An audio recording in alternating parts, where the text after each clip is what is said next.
Colorado Public Radio. To the future. Listeners are WHYY in Philadelphia. Great. There's my microphone. Towards the end of July, 2 years ago, my girlfriend and I were driving home from a birthday party in Denver. We were going south on Parker Road, and we saw cop cars getting on the highway, streaming north in the opposite direction. It was the most cop cars that either of us had ever seen, so we had a little discussion. What could it be? We spent some time at her place, and then I had to leave to go to Denver to work an RA shift. I was on call as an RA that night.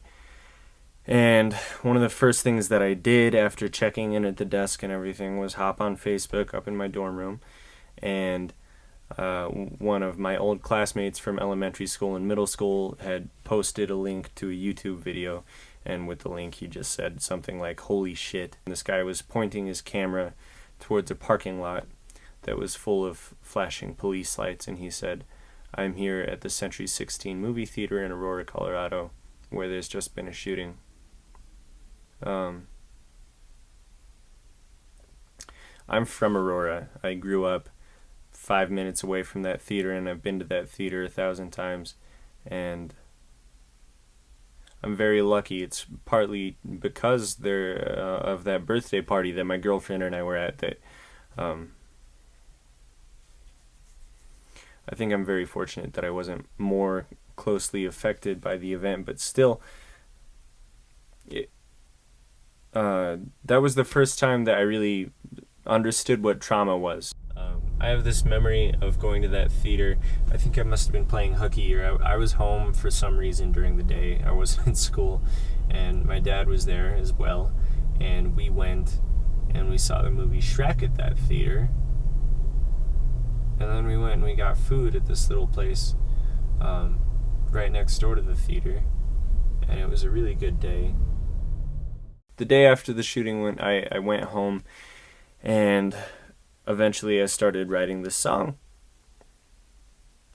What I think about when I think about the song Heroes, just the song, not the event itself, I think I've already tried to say everything that I can try to say about the shooting in the song. But when I think about the song, I think about the question, why do we make art?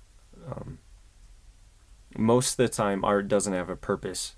You know, you can't tighten a screw or change a channel on your TV with art. But in the face of tragedy, it's one of these things where you feel like art might have a purpose. And I was thinking about Bob Dylan a lot. I was thinking about The Times Are Changing and Blowing in the Wind and John Lennon and Give Peace a Chance. But that's not really why I wrote the song. I wrote the song because part of me felt responsible for writing the song.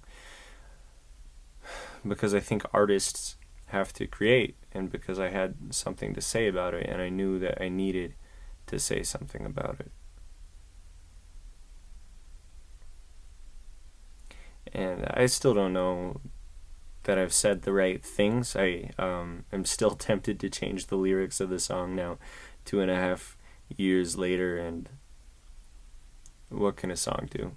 I also have a little bit of history of performing this song. I did record the song shortly after the shooting happened, and I was really honored to be able to play at the Day of Remembrance for the shooting a year after it happened.